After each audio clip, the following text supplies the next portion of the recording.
அதனால குரு கிருபை வீண் போகாது. இந்த பெரியவர் சொல்லிட்டார், எதுக்குமா அழற, தைரியமா இரு, சமாதானமா இரு, பகவான் இருக்கான், நாமஜபம் பண்ணு, ஒன்றும் கவலைப்படாது, எல்லாம் மாறும், எல்லாம் நன்மைக்கே. ரெண்டு விஷயம் ஞாபகம், எல்லாம் மாறும், எல்லாம் நன்மைக்கே. இப்படியே ஒரு வாழ்க்கை போயிடும்னு யாரு, பிச்சைக்காரனும் கோடீஸ்வரன் ஆவான். எது வேணாலும் மாறும். வாழ்க்கையில மாறாததுன்னு எதுவுமே கிடையாது. நன்னா ஞாபகம் வச்சுக்கோம். சில பேருக்கு அது நம்பிக்கையிலனாலும் தற்கொலை பண்ணிட்டுறா. தற்கொலை பண்ணிட்டதுனால அவளுக்கு கிடைக்க வேண்டிய லாபத்தை அவளே நஷ்டப்படுத்திக்கிறான். நம்மளே மனசுக்குள்ள அழுது புலம்பிண்டு நமக்கு வரக்கூடிய நல்லதுகளை பார்க்காம இருக்கும். கொஞ்சம் மனசை லேசா விட்டுடுங்கோ, சுத்தி வர எவ்வளவு நல்லது நடக்கிறதுன்னு தெரியும். நல்லது நமக்கு நடந்துட்டு இருக்கு. ஏதோ ஒரு 4-5 கெடுதல் வச்சுட்டு அதையே வச்சுட்டு வாழ்க்கை இவ்வளவுதான் முடிவு பண்ணிடாதீங்க. எல்லா கெடுதலுக்கு நடுவில் ஏதோ ஒரு நல்லது நடந்துட்டு தான் இருக்கு. நமக்கு நல்லதே நடக்காம ஒரு நாள் கூட போனதில்லை. சத்தியமா ஞாபகம் வச்சுக்கோங்க. பிறந்ததுலேருந்து இன்னி வரைக்கும் எனக்கு ஒரு நாள் கூட ஒரு நல்லது நடக்கலன்னு யாராலையும் சொல்ல முடியாது. பிச்சைக்காரனுக்கு அன்னைக்கு ஒரு வேளை சாப்பாடுன்ற ஒரு நல்லது கிடைச்சுட்டு தான் இருக்கு. திருடவனுக்கு கூட ஏதோ கிடைச்சுட்டு தான் இருக்கு. எல்லாருக்கும் நன்மை நடந்துட்டு தான் இருக்கு. கவலையே படாதீங்க, தைரியமா இருக்கும். தெய்வம் அனுகிரகம் பண்ணிட்டு தான் இருக்கு. பாண்டரங்கன் கைவிட்டுடுவானோ, விட்டலன் பக்தி வீணா போயிடுமா? சத்தியமா இல்லை. சத்குருநாதன் தைரியத்தை கொடுத்துட்டார். சந்தோஷமா எல்லாம் கிருஷ்ணலீலாவா பாரு, எல்லாம் விட்டலனுடைய சங்கல்பம்னு ஏத்துக்கோ, இது எல்லாமே உன்னை விட்டல இடத்தை கொண்டு போய் சேர்க்குண்டின்னு ஆசீர்வாதம் பண்ணிட்டு போயிட்டா. அவள் நல்லா பிடிச்சுட்டான். திருப்பி உள்ளுக்குள்ள அப்படியே அந்த துளிர் விட்டா மாதிரி ஆயிடுது. அந்த பட்ட மரம் அப்படி துளுக்குறதுன்னு இல்லையா? எதுக்கடா சத்சங்கம், எதுக்கடா சத்குரு, எதுக்கடா கோவில், எதுக்கடா நாமஜம், எதுக்கடா உபன்யாசம், எதுக்கு பகவத்கீதை, எதுக்கு பாகவதம்னா பட்டமரம் அப்பப்ப துளிர்க்கிறதுக்காகத்தான். எதுக்கு கோவிலுக்கு வரோம் அப்படின்னா மனசு பட்டு போயிடுறது. ஒரு துளிர் வரணும் இல்லையா? தானா ஒரு துளிர் வந்துடும். திரும்பி ஒரு நம்பிக்கை, அப்படி துளிர் விட்டது, திரும்பி ஒரு தைரியம். நம்ம பலகீனம் பொழுதுதான் எல்லாமே நம்மளை பயமுறுத்துறது. நம்ம பலமா இருக்கிற வரைக்கும் எதுவுமே நம்மளை பாதிக்கிறது. நல்லா ஞாபகம் வச்சுக்கோங்க. கஷ்டமோ வியாதியோ கவலையோ பிரச்சனையோ நம்மளை பாதிக்கிறது. நம்முடைய பலம் குறையும் பொழுது, நாம பலகீனமாகும் பொழுதுதான் எல்லாம் நம்மளை பாதிக்கிறது. வீட்டுல 2 கொசு இருந்தா தூக்கவே வரல, இந்த வீட்டுல ஒரே கொசுன்றோம். ஆனா அடிச்சு போட்டா மாதிரி சில சமயம் தூக்கம் வரும். பஸ் ஸ்டாண்ட்ல உட்காந்துட்டு போறோம், 50 கொசு நம்மளை முச்சின்னு இருக்கோம். இப்படி தூங்கிட்டு இருப்போம். தலை தொங்கிடும், இருக்காவா இல்லையானே தெரியாது. பக்கத்துல இருக்க நமக்கு பார்த்து பக்கத்துல இருக்க பாவம் நமக்காக பேசிட்டு இருப்பா கொசுவை. அப்ப இந்த 50 கொசு வைக்கும்போது தூங்க முடியாது அப்படின்னா இது பெருசா பாதிக்கல. நாம பலமாகணும். நல்லா ஞாபகம் வச்சுக்கோங்க. நாம பலகீனமாகிறது தான் எல்லா பிரச்சனைக்கும் காரணம். நாம பலமா இருக்கிற வரைக்கும் சிங்கம் கூட ஒண்ணும் பண்ண முடியாது. இது கூட ஒரு டிவியில் வீடியோ பார்த்தேன். ஏதோ ஆப்பிரிக்காவில் ஒருத்தன், அவனுக்கு சிங்கத்து மேலே அவ்வளோ உசுறு. சிங்கம் இருக்க காட்டுக்குள்ளே போய் நிறைய சிங்கத்தை வளர்த்துட்டு இருக்கான். அவன் உள்ளே போனால் நாய்க்குட்டி மாதிரி விளையாடுறது சிங்கம். ஒரு 10 ஆண் சிங்கம் வந்து அவன் மேலே விழுந்து பிறண்டு விளையாடுறது. அவனை எப்படி தடவி கொடு, சிங்கம்லாம் அறையும் தான் தெரியும், தடவி கொடுக்கறது, நக்கிறது சிங்கம். எவ்வளோ ஆக்ரோஷமான சிங்கம். அப்போ அவ்வளவு பயங்கரமான சிங்கத்தை கூட கட்டி போட முடியும் அப்படின்னா அவனுடைய சிங்கத்தை பார்த்து அவன் பயப்படல, அதனால சிங்கம் அவனை பார்த்து பயப்படல. நல்லா ஞாபகம் வச்சுக்கோ. நம்முடைய பயம்தான் நம்முடைய பலகீனம். நம்முடைய பலகீனம் தான் நம்முடைய வாழ்க்கைக்கு எல்லா கஷ்டத்துக்கும் காரணம். கஷ்டமோ பிரச்சனையோ எதுவும் நம்மளை பாதிக்காது. மனசு பலமா இருக்கணும். எந்த காரணத்தை கொண்டும் மனசு பலகீனம் ஆகவே கூடாது. தீர்மானமா இருக்கும். மனசு பலமா இருக்கிறதுக்காகத்தான் இத்தனை விஷயங்களை நம்முடைய சனாதனமான இந்து தர்மம் சொல்லி வச்சிருக்கு. விரதம் இருக்கிறது எதுக்கு? மனசு பலம் கூடுறதுக்காகத்தான். நாமஜபம் எதற்கு? மனசு பலம் கூடுறதுக்காக தான். இந்திரியானாம் மனச்சாஸ்மி. எதுக்கு பயப்படணும்? பயத்தினால இது வரைக்கும் நம்ம எதுவும் சாதிச்சதில்லை. பயத்தினால இழந்ததுதான் ஜாஸ்தி. பயம்தான் நம்ம வாழ்க்கையுடைய பரம விரோதியே. பயத்தை கொண்டுட்டே இருங்கோல, சுகமா இருக்கும் வாழ்க்கை. பயமே இல்லாம வாழறதுக்காகத்தான் பக்தியே. அது பகவான் கிட்ட பயப்படவே கூடாது. அது விட்டலாம் பார்த்தா பயப்படுற மாதிரியா இருக்கார். ஏதோ ஒரு 5-6 கை வச்சிருக்கார், சங்கு சக்கரம்லாம் வச்சிருக்காருன்னா பயப்படலாம். அவர் தேவன் இடுப்புல தான் கை வச்சுட்டு இருக்காரு. அவ்வளவு சுலபமா ரசிக்கும்படியான ஒரு சுவாமி. மனசுல அப்படி துளிர் விட்டு எடுத்து என் பாண்டரங்கன் இருக்கா. அவர் சொன்னார், அவன் மனசு பலகீனமா எடுத்து இப்படி எல்லாம் கஷ்டப்படுத்துறாள், நான் படாத நாம ஜபிச்சுட்டு இருக்கா, நம்பிக்கை இருக்கு, ஆனாலும் கொஞ்சம் அப்படி விட்டு போயிடுமே. குரு வந்தவொடனே எனக்கு விட்டல நான் பார்க்கணும், நான் பண்டரிபுரம் போகணும், இந்த லட்சியம் திரும்பியும் அப்படி மறைஞ்சு போன லட்சியம் திரும்ப அப்படி எழுந்து நிக்கிறது, நம்பிக்கை துளிர் விடுறது. திரும்ப நம்ம அடைய வேண்டிய ஒரே லட்சியம் பகவான். நன்னா ஞாபகம் வச்சுக்கோங்க. மற்ற எது வேணா எப்படி வேணா நடக்கட்டும். இப்போ ட்ரெயின்ல வரும், இன்னைக்கு நான் ட்ரெயின்ல வந்துட்டு முத்துநகர் எக்ஸ்பிரஸ்ல, அது வருது வருது வருது வருது வருது வருது வருது, அழகா பொறுமையா ஒரு 8 காலுக்கு வந்து சேர்ந்துட்டு வச்சுக்கோங்களேன். 6:45 வர வேண்டிய வண்டி மீள விட்டால் வந்து போட்டாச்சு, சௌக்கியமா நிக்கிறா. நான் மீள விட்டா வந்துருதே, நான் குதிக்கவா முடியும், போக மாட்டேன்னு கதறவா முடியும். சரி போற வரி போட்டோ உட்காந்து நின்று அவ்வளவுதான். என்ன பண்ண முடியாது? லட்சியம் இங்க இறங்கணும், லட்சியம் வந்தாச்சு, தானா நடக்கிறது இல்லையா? நான் டென்ஷன் ஆகியோ, நான் கத்தியோ, நான் புலம்பியோ ஒன்னும் ஆக போறது இல்லை. நான் போய் டிரைவர்கிட்ட போய் கத்தி காதி வண்டி எடுக்கிறியா இல்லையா அப்படின்னு சொல்ல முடியுமா? அரெஸ்ட் பண்ணி உள்ள வச்சிருவா. டிரைவரை போன் பண்ணி திட்ட முடியுமா? சில விஷயங்கள்லாம் நம்ம கை மீறி நிறைய இருக்கு. நம்ம யதார்த்தமா வாழ்ந்துட்டு போனா போதும். உங்க வாழ்க்கைக்கு என்ன உண்டு, நடக்கிறது நடந்துட்டு போட்டோமே. பகவான் இருக்கான், பகவான் இருக்கான், நிதானமா இருக்கும். சுவாமி நமக்கு நல்லது பண்ணணும் ஒரு பிடிவாதத்தோட இருக்கார், அதையும் கெடுக்கணும். சரி ஏதோ நன்மைக்கு விட்டுடுங்க. மனசே நடக்கலையா, அப்ப இதை விட பெருசா நடக்கணும். நடக்கவே இல்லையா, அப்ப இதை விட பெருசா நடக்க போறது, அவ்வளவுதான். தெய்வத்துக்கு அப்படி ஒரு பிடிவாதம் இருக்கிற வரைக்கும் நம்ம பயப்படவே வேண்டாம். நமக்கு நல்லது பண்ணியே தீரணும்னு ஒரு பிடிவாதம் அவருக்கு இருக்கும்போது நம்ம ஏன் கவலைப்படணும்? ஜாலியா இருக்க வேண்டியது தானே, சந்தோஷமா இருக்க வேண்டியது தானே. இவன் மனசுல பார்த்தா எனக்காக என் விட்டலன் இருக்கா, அவனுக்காக நான் வாழணும். வாழ்க்கையிலிருந்து தோத்து போகிறதுக்கு செத்து போகிறதுக்கு 1000 காரணம் இருக்குன்னா வாழறதுக்கு ஒரே காரணம் தெய்வம் இருக்கு, அதுக்காக வாழும். செத்து போகிறது நீங்க 1000 காரணம் சொல்லலாம், வாழ்க்கையை வெறுத்து போகிறது 1,00,000 காரணம் சொல்லலாம். வாழறதுக்கு நான் ஒரே காரணம் சொல்றேன், நம்ம வாழணும்னு ஒருத்தன எனக்காக ஒரு ஜீவன் ஏங்கறதான்றோம், ஒரு பரமாத்மாவே ஏங்குறான் நம்ம வாழணும்னு. ஒரு ஜீவன் ஏங்க வேண்டாம், இத்தனை கோடி ஜீவனும் வயிற்றுக்குள்ள முழுங்கிட்டு எவன் வந்த பிரளயத்துல படுத்துட்டு இருக்கானோ அவன் சொல்றான் நீ வாழ, நீ வாழ பிறந்திருக்கா, நீ சந்தோஷமாறே. மா சுச்சக எழுதி வச்சிருக்காரு வரதராஜன், வருந்தாதே. என் சந்தோஷத்துல யாருக்கா அக்கறை இருக்கானா காஞ்சிபுரம் போய் பாருங்க, வருந்தாதேன்னு ஒருத்தன் எழுதி வச்சு நிக்கிறான். நீ சிரிச்சுன்றேன்னு அவன் சிரிச்சு நிக்கிறான், அப்ப அவனுக்காக வாழலாமே. அந்த ஒரே ஒருத்தன் தான் உலகத்துக்கே சூத்திரதாரி, அவன் தான் ஆதாரம், அவன் தான் எல்லாத்தையும் நடத்துறான், அவன் தான் எல்லாத்துக்கும் சாட்சி. அவன் சொல்றான் சர்வ தர்மான் பரித்யஜ்ய மாமேகம் சரணம் ரஜ அகம் துவா சர்வ பாபேபியோ மோக்ஷயிஷ்யாமி மா சுச்சஹ. எல்லா தர்மங்களையும் விட்டு விட்டு என் ஒருவனை மட்டுமே சரணடை, நான் உன்னை அனைத்து பாவங்களில் இருந்தும் விடுவிக்கிறேன், வருந்தாதே. அவன் ஒருவனுக்காக. அதெல்லாம் ஓரம் தள்ளுங்க. இவ கஷ்டப்படுத்துறது, அசிங்கப்படுத்துறது, அவனுடைய கருணை ஒரு தட்டுல வைங்கோ. மற்ற உங்களுடைய கஷ்டங்கள், வியாதிகள், பிரச்சனைகள் எல்லாம் ஒரு தட்டுல வைங்கோ. இதுதான் கணம், இது இருக்கிற இடமே தெரியாது. இந்த கருணைக்கு முன்னாடி இது ஒண்ணுமே இல்லை. குழந்தை அடிபட்டுறது, ரத்தம் வர்றது, வலிக்கிறது. ஆனா அப்பா அம்மா தடை ஒண்ணும் இல்லைன்னு கண்ணத்தை தொடச்சி கொடுத்தோன்னு சிரிக்கிறது ஒரு க்ஷணத்துல. என்னடான்னா இந்த அன்புக்கு முன்னாடி அந்த வலி இருக்கு, ஆனா அது இங்க பாதிக்கல. வலி அதுக்கு முன்னாடி பாதிச்ச வலி இப்ப அம்மா கட்டி பிடிச்சு தடவி கொடுத்தோன்னு ஒண்ணும் இல்லை குழந்தை, எல்லாம் சரியா போயிடும், விடு. அம்மா சமாதானம் சொல்ல, அப்புறம் அம்மா போய் அழுவா பாவம் அப்படின்னு. ஆனா அதுக்கிட்ட தைரியமா ஒண்ணும் இல்லை விடு, அப்புறம் டாக்டர் ஒண்ணும் இல்ல அப்படின்னு இதுகிட்ட சொல்லும்போது ரொம்ப தைரியமா பேசுவா. ஆனா அதுக்குள்ள ஒரு நம்பிக்கையை, ஒரு உத்வேகத்தை, ஒரு சக்தியை கொடுக்கறது இல்லையா? தெய்வம் இருக்கு. நம்ம யாருக்காக வாழறோமோ இல்லையோ தெய்வத்துக்காக வாழறோம். தெய்வம் நமக்காக இருக்கு, அவ்வளவுதான். ஒவ்வொருத்தருக்கும் அவளோட தெய்வம் இருக்கு. அப்ப வாழ்ந்துட்டு போவோமே. சக்குபாய் முடிவு பண்ணிட்டா, என் பாண்டவனுக்காக நான் வாழறேன். நான் நாளைக்கு வாழ்ந்தேன்னா நாளைக்கு பாண்டவனை பார்க்கலாம். ஒருவேளை இன்னைக்கு வாழ்ந்துட்டு இருந்தேன்னா இன்னைக்கு ஏதாவது ஒரு சான்ஸ் கிடைச்சி நான் பண்டரிபுரம் போவேன். ஒவ்வொரு நாளும் எழுந்துக்கிறேன், எனக்கு என்னைக்காவது ஒரு நாள் சான்ஸ் கிடைக்கும். இன்னைக்கு ஏதோ ஒவ்வொரு நாளும் கண்முடிக்கும் பொழுது இன்னைக்கு தெய்வத்தினுடைய அருள் என்னன்னு பார்க்கறதுக்கு எழுந்திருக்கும். சத்தியம், இன்னைக்கு எவ்வளவோ கஷ்டங்கள் இருக்கு, நான் இல்லைன்னு சொல்ல, காத்தாலே நிறைய கஷ்டங்கள் பார்த்துருக்கோம். பிரச்சனைகள், அவமானங்கள், திட்டுகள். இதுக்கு நடுவில் நிறைய தெய்வ அருள் ஒளிஞ்சுட்டு இருக்கு. வீட்டில் போய் உட்காந்து யோசனை பண்ணி பாருங்க, என்னெல்லாம் அருள் இன்னைக்கு கிடைச்சதுன்னு. ஒவ்வொரு நாளும் தெய்வம் கொடுத்த அருள். பசிக்கு சாப்பாடு கிடைச்சது பெரிய அருள். 4 பேர் நம்மளை பார்த்து சௌக்கியமானு கேட்கிறாள், பெரிய அருள். உண்மையா கேட்கிறாளோ பொய்யா கேட்கல, நம்மளே மனுஷனா மதிக்கிறாள், அதுவே பெரிய விஷயம். நம்மளையும் பார்த்து சௌக்கியமா இப்படி கை காட்டுறாள், பெரிய பாக்கியம். சந்தோஷப்படுறதுக்கு 1000 கோடி விஷயம் இருக்கு, துக்கப்படுறதுக்கு 4-5 விஷயம்தான் இருக்கு.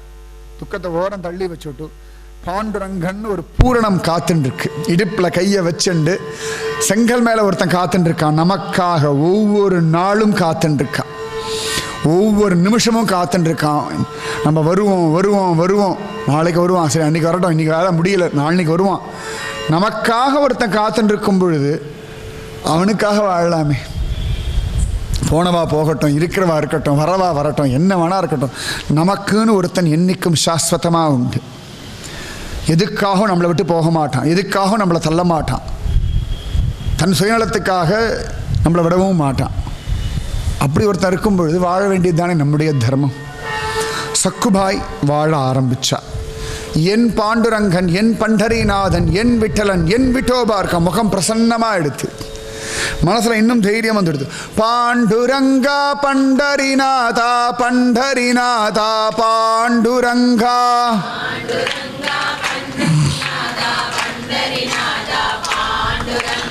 பாண்டுரங்கா பண்டரிநாதா பண்டரிநாதா பாண்டுரங்கா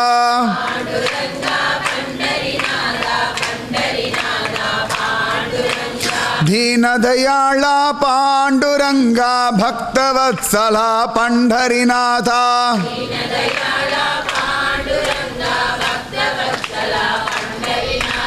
पांडुरंगा पंढरीनाथा पंढरीनाथा पांडुरंगा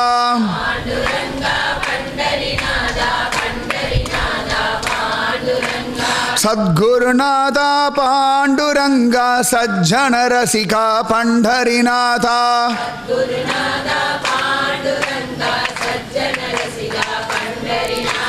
सद्गुरुनाथा पांडुरंगा सज्जन रसिका पंढरीनाथा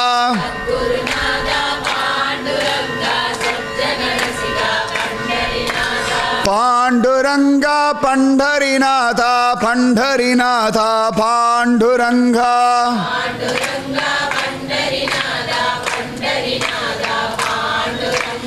पांडुरंगा पंढरीनाथा पंढरीनाथा पांडुरंगा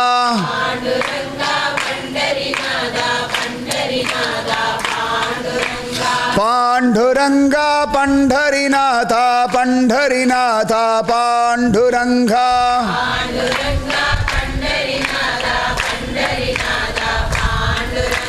அந்த சந்தோஷத்தோட வாழ ஆரம்பிச்சா.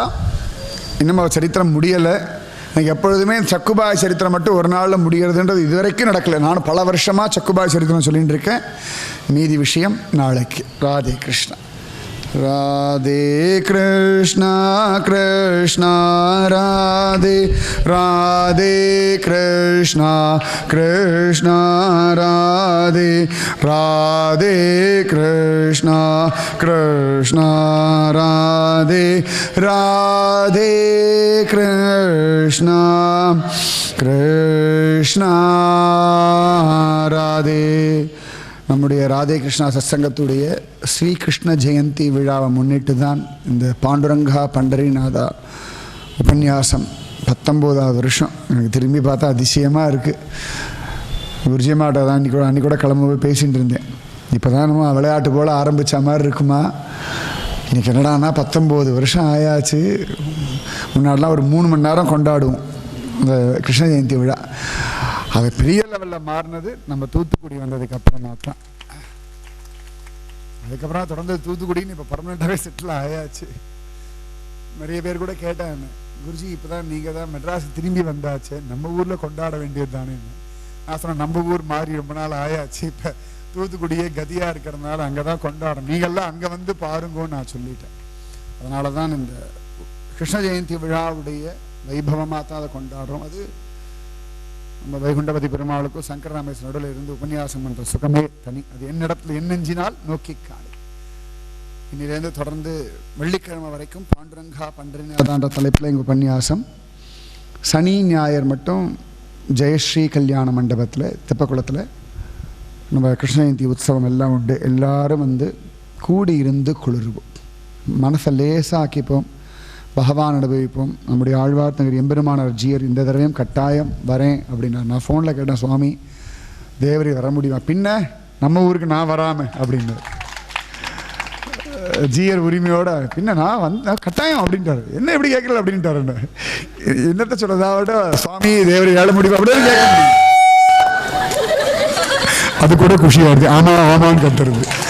அதனால் ஒரு கோலாகலமாக கொண்டாட போகிறோம். எல்லாரும் கூடியிருந்து குளிர்வோம். மனசு முழுக்க ஆனந்தத்தை வாங்கிப்போம். தேவையில்லாதெல்லாம் ஓரம் தள்ளுவோம். நிம்மதியாக ஆனந்தமாக இருப்போம். ஒவ்வொரு நாளைக்கு ஒரு பக்த சரித்திரம். இன்றைக்கி சக்குபாய் சரித்திரம் முடிக்கணும்னு நினச்சேன். அது என்னமோ நான் சக்குபாய் சரித்திரம் என் வாழ்க்கையை ரொம்ப பாதித்த ஒரு சரித்திரம். பல சந்தர்ப்பங்களில் வாழ்க்கைக்கு என்ன அர்த்தம்னு கேள்வி கேட்கும் பொழுது சக்குபாய் சரித்திரம் தான் பதிலாக என்கிட்ட நின்றுது. பல பேருடைய வாழ்க்கை என்கிட்ட கேட்பா, என் வாழ்க்கைக்கு என்ன அர்த்தம்னா, நிறைய பேர் கஷ்டப்படுறவங்க நான் பார்த்துருக்கேன். இப்போ நான் சொல்லுவேன், சக்குபாய் சரித்திரம் தான் அவங்க வாழ்க்கைக்கு அர்த்தம் அப்படின்னு. பாண்டரங்கன் பகவானுக்காக ஒரு வாழ்க்கை. என்னை ரொம்ப ஒரு பீரியடில் பாம்பேயில் நான் ஒரு மாதம் அது இருந்தேன். தொடர்ந்து ஒரு வாரம் ஒவ்வொரு வீட்லேயும் சக்குபாய் சரித்திரமே சொல்லிட்டு இருந்தேன். அன்னைக்கு முடிச்சுட்டு இன்றைக்கி முடிச்சுட்டா திருப்பி அடுத்த நாள் இன்னொரு வீட்டுக்கு போவோம். அவாத்துலேயும் சக்குபாய், இப்படியே ஒரு வாரம் சக்குபாய் சரித்திரமே சொல்லிட்டு இருந்தேன். கேட்குறவாளும் அடுத்த நாள் நாளைக்கும் சக்குபாய் சொல்லிடுங்கன்னு சொல்லிட்டு போவோம். ஏன்னா மனசுக்குள்ள நம்முடைய பல கேள்விகளுக்கு நிஜமாவே ஒரு சமாதானம், ஒரு நம்பிக்கை தரக்கூடிய ஒரு பெரிய சரித்திரம் சக்குபாயோட சரித்திரம். எவ்வளவு போராடினாலும் பாண்டரங்கன் ஒரு தருக்கான், காப்பாற்றுவான். அவனுடைய காருண்யம் பெருசுன்னு நிரூபிக்கிற ஒரு சரித்திரம் சக்குபாய் மாதாவுடைய சரித்திரம். அதனால் சரித்திரம் நாளைக்கு பூர்த்தி பண்ணுவோம். இன்னும் இது எனக்கு தெரிஞ்சு அடுத்து விட்டலன் பார்ட் 3 போகும் போல இருக்குது. நிறைய வைபவம் உண்டு. பாண்டரங்கனை விட்டு வெளில வரவே முடியாது போல இருக்குது. அனுபவிப்போம் நிதானமாக, ஆனந்தமாக. இன்றைக்கி சொன்ன விஷயங்கள்லாம் திரும்ப மனசில் அசைபோடுங்கோ. பகவானுடைய அனுகிரகம் கொட்டின்றே இருக்குது. இன்றைக்கி காத்தாலே என்னடா அனுகிரகம் கிடச்சது அப்படின்னு யோசனை பண்ணி பாருங்க. அது ஒரு அனுகிரகம் நான் சொல்லிடுறேன். 2 மணி நேரம் விட்டலனை பற்றி கேட்டேள் பாருங்கோ. சக்குபாயை பற்றி கேட்டல். இதுவே ஒரு பரம அனுகிரகம். ராதே கிருஷ்ணா. जय सद्गुरु महाराज की। समस्त भागवतल को गोविंद नाम संकीर्तनम गोविंदा। जय जानकी कांत स्मरणम गोपिका जीवन स्मरणम। ஆழ்வார் திருவடிகளே சரணம், ஆண்டாள் திருவடிகளே சரணம், எம்பெருமானார் திருவடிகளே சரணம். சர்வம் குருவர்ப்பணம். ஜெய் ஸ்ரீ ராதே கிருஷ்ணா சத்சங்க கி ஜெய். ஜெய் ஸ்ரீ பூஜ்ய ஸ்ரீ ஸ்ரீ அம்மாவுக்கு ஜெய். ஸ்ரீ பாரத் மாதா கி ஜெய். ஸ்ரீ பாரத் மாதா கி ஜெய். ஸ்ரீ பாரத் மாதா கி. உங்களுக்கு தெரியாது உங்களோட பாரத் மாதா கோஷம் எவ்வளோ வசதின்னு. நிறைய இந்த இன்டர்நெட்டில் சத்சங்கெல்லாம் ரெக்கார்ட் பண்ணி இன்டர்நெட்டில் போடுவோம். நிறைய பேர் இந்த சத்சங்கம் கேட்டால் நான் ஃபோன் பண்ணுவேன். எனக்கு யூஎஸ்லேருந்து பண்ணுவா, இல்லாட்டி சிங்கப்பூர் இங்கே தான் ஃபோன் பண்ணுவா. பாரத் மாதா கி ஜெய் அப்படின்வா. நான் உடனே கேட்பேன், தூத்துக்குடி சத்சங்கமான்னு. ஆமாம் அப்படின்வா. அவள் சொல்லுவா, தூத்துக்குடிக்கார மாதிரி சத்சங்கம் ஜெய் சொல்லவே முடியாது அப்படின்னு. அவ்வளோ தூரம் உங்களுக்குலாம் நல்ல பெருமை இருக்குது. கஷ்டப்பட்டு காப்பாற்றிட்டு இருக்கேன் நான். ஆமாம் ஆமாம், வந்து பாருங்கள் வந்து பாருங்கள். இந்த வாட்டி கிருஷ்ண ஜெயந்தி விழாவுக்கு போன தடவையும் அமெரிக்காலேருந்து ஒரு பொண்ணு குடும்பத்தோடு வந்தால், இந்த தடவையும் கிருஷ்ண ஜெயந்திக்கு அவள் அமெரிக்காலேருந்து வரா. அப்போ எத்தனை வசதி பார்த்துக்கோங்க நம்ம ஊரில் நடக்கிற விழாவுக்கு. எல்லாருமே இப்போ எங்கேயாவது பல ஊர்கள் உபன்யாசம் நடக்கும், நான் நெட்டில் அப்டேட் பண்ணுவேன் இங்கே எங்கே அப்படின்னு. உடனே எல்லாரும் தூத்துக்குடி சத்சங்கம் இப்போ முடித்தோடனே நான் போய் நெட்டில் போட்டுருணும். இல்லாட்டி குறிச்சி இன்னும் வரலன்னு மெசேஜ் அனுப்பிச்சே எனக்கு போட்டுடுச்சிருவா. அதுக்கே எனக்கு பயம். நான் யமதர்மராஜா கூட பயந்ததில்லை. அவ்வளவு தூரம் தூத்துக்குடியில் ஒரு விஷயம் நடக்கிறது, சத்சங்கம் நடக்கிறதுனா ஜனங்களுக்கு அப்படி ஒரு ஈடுபாடு. அதுக்கு சொல்ல வரேன். அதனால் என் மரியாதையை காப்பாற்றுறீங்க. ராதே கிருஷ்ணன். பாரத் மாதா கி. நான் 2 மணி நேரம் உபன்யாசம் பண்ணால பாரத் மாதா கின்னு புரியுறதா? பாரத் மாதா கி. லோகா சமஸ்தா சுகினோ பவந்து. லோகா சமஸ்தா சுகினோ பவந்து. லோகா சமஸ்தா சுகினோ பவந்து. ஓம் சாந்தி சாந்தி சாந்தி. ஜெய் ஸ்ரீ இந்து மாதா கி. ஜெய் ஸ்ரீ தாமிரபரணி மாதா கி.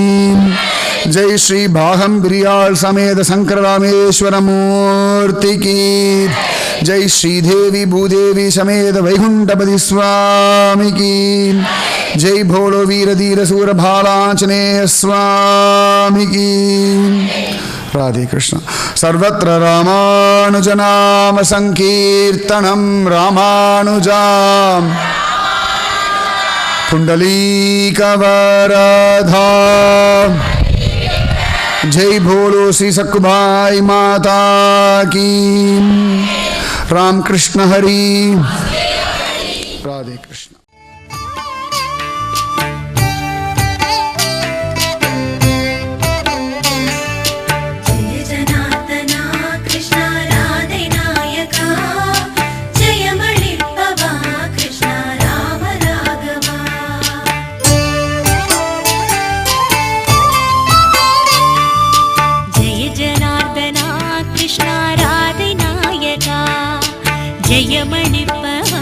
कृष्णा राम राघवा गरुडवाहना कृष्णा गोपर्णा